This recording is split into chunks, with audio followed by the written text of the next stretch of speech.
Thank you for the lovely intro. GM, everyone. Guten Morgen is the true GM here in Berlin. Lovely being here with you all. Given the lack of laughters, can we get a raise of hand of how many people here speak just a bit of German the language? Lovely. And how many of you also program a bit of Noir the language? Yes, that is a very hot pivot to the topic that I want to share on. Okay, that's actually a decent crowd. Lovely. But yeah, I'm not afraid of hard pivots. So thank you all for going through that. But yeah, I'm Savio from Aztec. Lovely here sharing a bit more about programmable privacy, but also particularly with Noir with you all. A brief rundown of what we'll be going through today would be a bit on what is ZK. So don't worry if you didn't raise your hand just now, because we also have a very brief what is Noir session as well.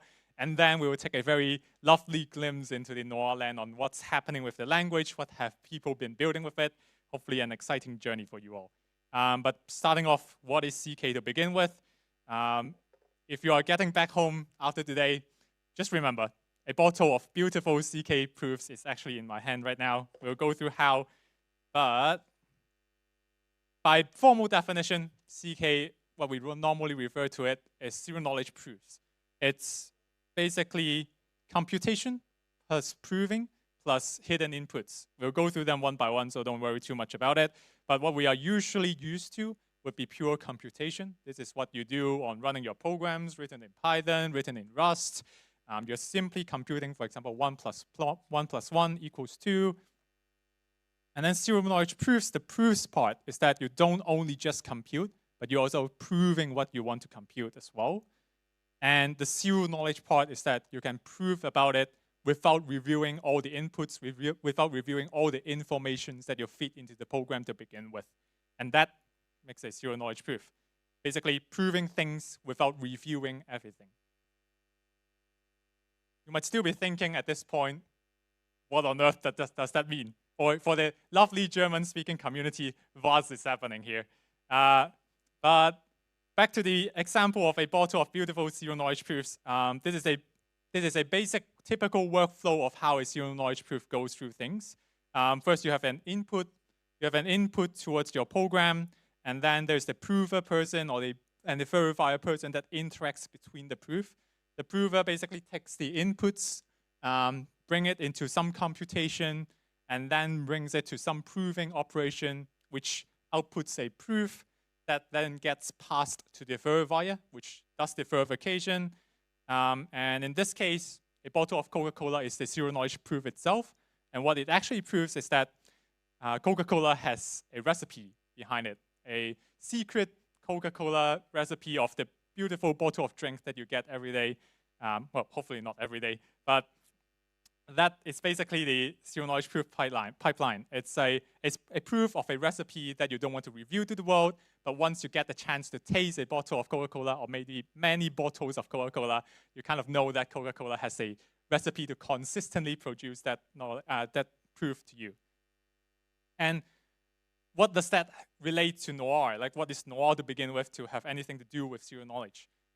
Before Noir existed, the way that people code and program zero knowledge proofs is through, unfortunately, C++ libraries, or maybe if you're familiar with Circom, you are building basically circuits, tying things like literally electronic circuits where you tie inputs, signals into logic gates, then outputs values, which it's still computation, but it's not what we are all familiar with, and it makes me cry. I'm not sure about you, but I don't like coding in C++ to begin with. And then it brought the birth of Noir itself from 5 years ago, the first commits, which then flourished into the beautiful ZK language that we have today that works on-chain, on different chains, off-chain, on different devices, web browsers, mobile proving systems, or mobile phones, I mean, even across different proving technologies with 100+ contributors these days, working on the language itself as well as the ecosystem around it. And what Noir brings to the table is simply 3 things. First of all, simplicity. That is in syntax, that is in developer tooling, that is in the entire developer experience to make it as simple as possible to build a zero-knowledge proof to build a CK app to begin with. The second part is open source.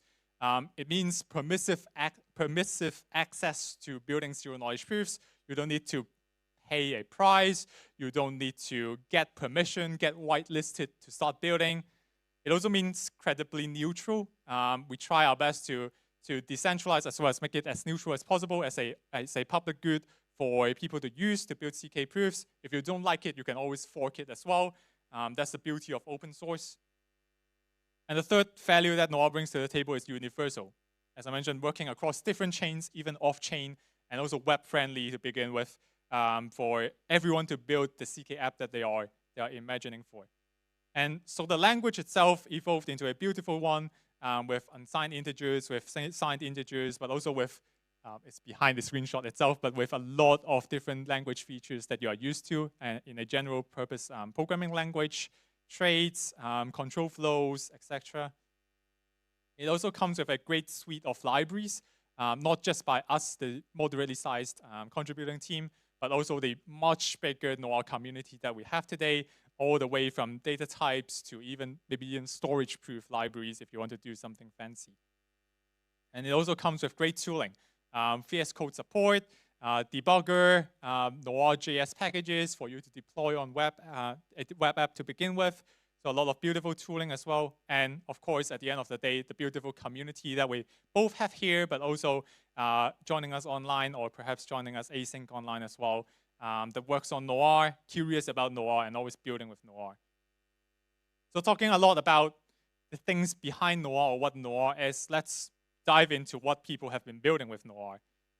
Kicking off with ZK Passport, amazing team working on amazing technology that a lot of ZK, if you're from the ZK space, you are probably very used to the analogy or the explanation of we can do a proof that you are an adult without revealing your date of birth to begin with.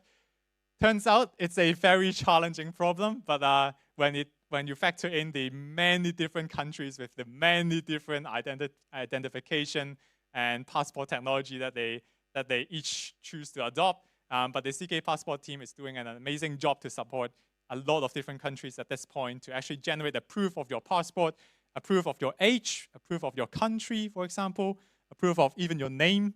Hopefully one day we'll be starting a Savio DAO to begin with. Fun fact on ZK Passport, by the way, if you are buying your Dev Connect tickets these days or are looking at options, and if you happen to be from Latin America, you can actually generate a zero-knowledge proof of your passport and get 50% off. So it's something that has been in development and has been in deployment for a while now. And there's also the amazing team behind ZK Email working on the technology that proves your email. So this could be emails from your, let's say, employer. This could be an email of your Twitter account. This could be an email from even TradingView. This then unlocks a lot of interesting use cases where you can cryptographically prove, for example, TradingView data as an oracle. You can prove your employment details or employment emails to testify your job role, to testify your kind of what you work on, what you are proficient in. And the ZK email team has been building this amazing technology as the founding stone to unlock a lot of those email-based applications, basically bridging email data that you have today into the Web3 world or in whatever world that we want to throw a ZK proof in. There's also the Savio team that is working on beautiful technology, marrying MPC, which does very good at private computation over private data that no one needs to know.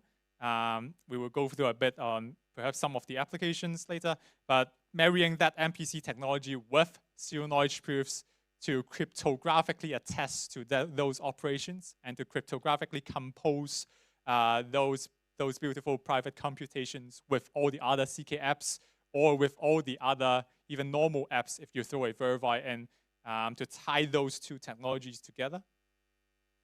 There's a Bold team that works on zero-knowledge proving open banking APIs. So open banking is a standard that traditional commercial banks that we are all using today are kind of gradually adopting to share information in a kind of secret manner or a tested manner of your bank account. So you can, for example, request your bank balance, you can request your transaction history, etc., through the open banking API from your own banks.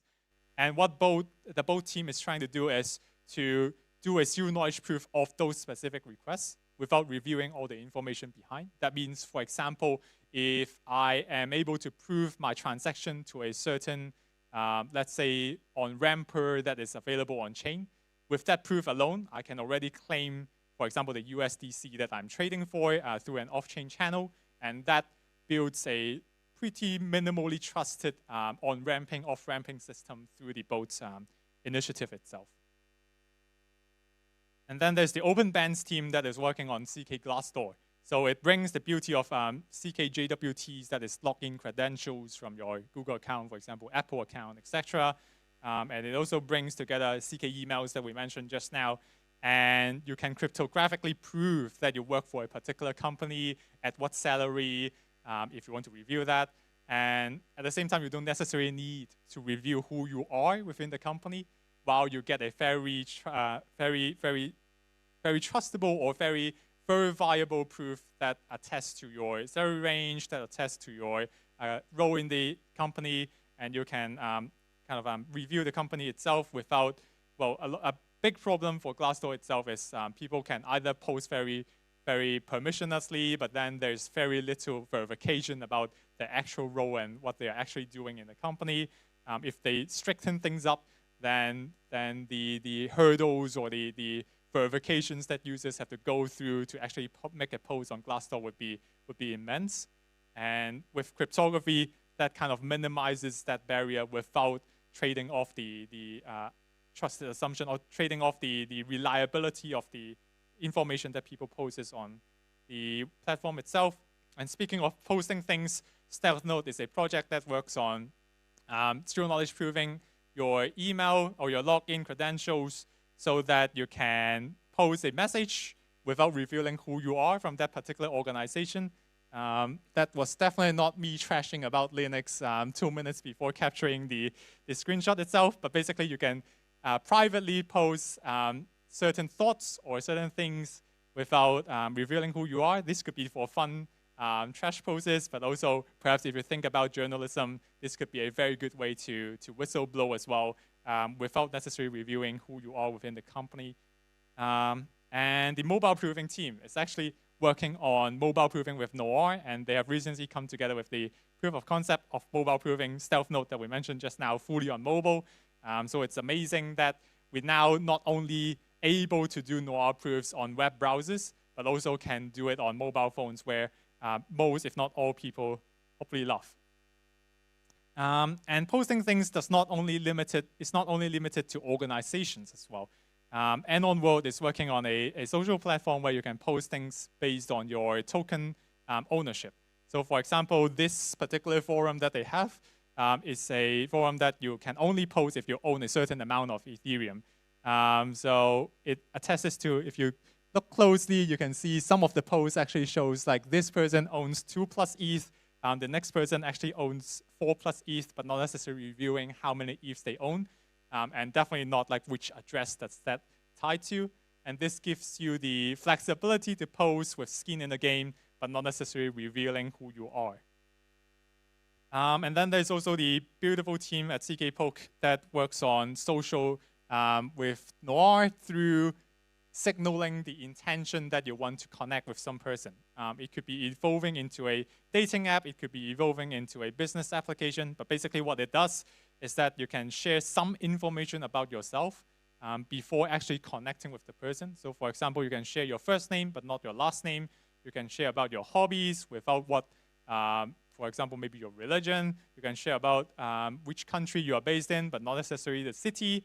And only until the other person accepts kind of your signal intent and is willing to connect, share the information with you, at that point you will be sharing more information with that person. So you kind of get a 2-level or maybe even build into multi-level of trust based on personal information when it comes to social. There's the CK coverage team that is working on CK GPS that proves your GPS location and attests it against known hurricane paths, for example, or known natural disaster paths. And that then gives you a cryptographic proof of if you are, for example, affected by a certain natural disaster, and then cryptographically unlocks, for example, your insurance claim or maybe governmental aid for what you might be eligible for given the unfortunate event you are going through. And there's also Terry Escape. This is a beautiful team working on, when we think about privacy, we often think about like the harsh part of like security, the harsh part of like how do we make the society work, the harsh part of how we make private money work. But there is also the beautiful part of like privacy is fun to begin with. Like all fun games to a certain extent involve privacy. When we think about if you play League of Legends, if you play Dota, if you play CS:GO, if you play Hearthstone, if you play even poker to begin with, there's always a certain amount of hidden information from your players to actually make the gameplay experience engaging. Terry Escape is one of the little gaming team that works on Noir with gaming. Basically, two players control two batches of agents to fight against each other in the darkness. Very interesting experiment that they are working on. And there's also the ZK Among Us team where they are working particularly on fog of war in cryptography using Savio's technology, if I recall correctly, where one person, your player only sees the other player if they are close enough, but not if they are far apart. This might be very easy to do if you are working in traditional gaming because you simply have a server hosting all the information and the server does not reveal anything. But with this case, everything is actually cryptographically proven, which you don't even need a server to begin with. You can have a P2P game with fog of war, which is amazing to begin with. And with all those innovations, there are also kind of traditional, boring things that Noir can do good as well. The Aragon ZK research team has been working on the private voting initiative for the Nouns DAO, which you can do fully private on-chain voting based on your Nouns NFT ownership. There's also 1KX that built the ZK Safe implementation, where you can do private multi-sigs on-chain rather than fully transparent and public ones. There's also the Noir team that is working on a lending market that gives you privacy as well. So think Aave compound, but rather than fully public positions, rather than fully public ownerships, you can actually lend money and borrow money in a private manner. Amazing stuff. But yeah, I've gone through just a bit of like what have people been building in the Noir ecosystem. Some of the project teams that I mentioned just now and some that weren't even included in the slides will be talking more about their projects, doing deeper dives at NoirCon next week. So if you are interested, definitely sign up, lou.ma at NoirCon 2. We'd love to see you there and chat more. But yeah, a few takeaways if we are going back home from this talk. It's quite a long one. So remember, zero knowledge proofs equals Coca-Cola. A bottle of Coca-Cola is a good proof. And Noir is basically the language, the way that you can brew your own Coca-Cola. And it's prime time for privacy. So hopefully that's a very nice glimpse into the future that we can all build together. And lovely to take some questions if you have any. But thank you all.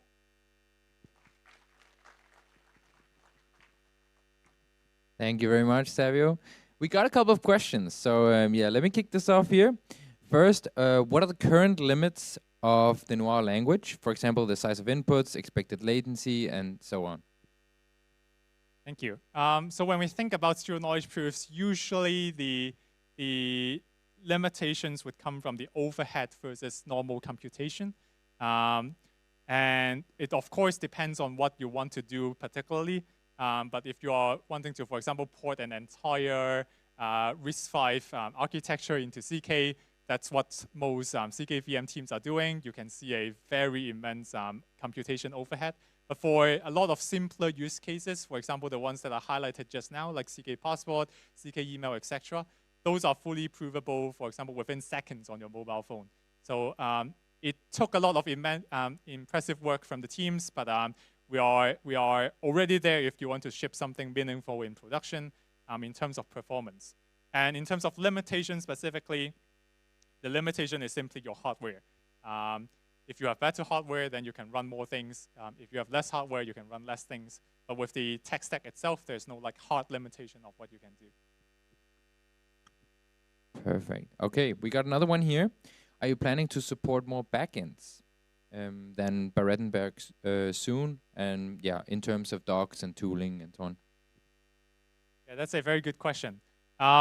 As I mentioned, Noir is meant to be universal in the beginning. So from the day one of designing Noir, we have been working towards a generalized language that works across different proving backends. In fact, today, it works with Berg, yes, from Aztec Labs, but it also works with multiple different backends. Like World has been building the Prover Kit backend based on Spartan, if I recall correctly. Solana has been working on a Gnark backend. There are 2 Plonky 2 implementations that works with Noir as well. Check out Awesome Noir on GitHub, and you can find a proving backend session which shows which backend already works with Noir. And if you are building one, definitely get in touch as well. And somewhat related here, does Noir support Halo 2? Is there complexity overhead when using Noir compared to native libs like Halo 2?